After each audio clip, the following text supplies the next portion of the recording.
ketho. Koro ja Kenya ka ja Kenya ene katiba.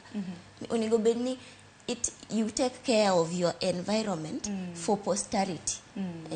Ero kama na inya nikech chenro duto te mago mag TV mar Ramogi watemoga mar puonjo onage mar mondo mi wagolo doke itgi ainya nyaka luore kod weche mabende gikia.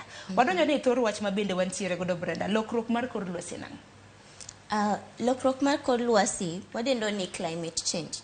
Koro ka ng'ato penjo ni climate change ni nang'o, ino ni kaka piny chalo pile, gik moko timore kaka example madhi tiyo go ahinya en mana mar industrialization kod emission of green gases. Kaka koro awadhi luonge gi dholuo, but kiwang'o makaa, environment, kitiyo gi mafuta, exhaust cha, pollution cha timre, gases dhi malo, to yudo ka temperatures mag piny idho malo, to pollution no bede. Against temokin kin Nairobi, tinjo ka muya miyueyo ok ler ahinya. Kama janga mar dala.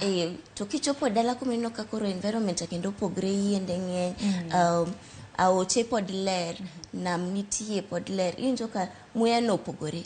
Koro pollution matimre cha, nitie kaka omedo affect the world temperatures. Omedo affect liet mar piny. To kaka omedo affect liet mar piny, ido ka kata seasons ma akendi koro waluong gi nang'o. Seasons ino ka moko ndalo kech budho, kata seche moko koth ndalo mag oro budho ahinya, seche moko koth kobiro to chwe mang'eny ahinya ma koro kendo ketho gik moko. Koro changes matimre go weather patterns, climate go, mago climate change ma ji siko wero di climate change. Tido ka ok en gima ni wan kendwa ni ka watimo maki wan kaka Kenya, gima Uganda timo, gima UK timo ok be affect, it affects the whole world. Makoro gima Kenya timo affect ramna jirani, mana ramna ni Uganda, gima Uganda timo emo minwa senen ko ramna rombe mupogoro pogore mago maywayo piny.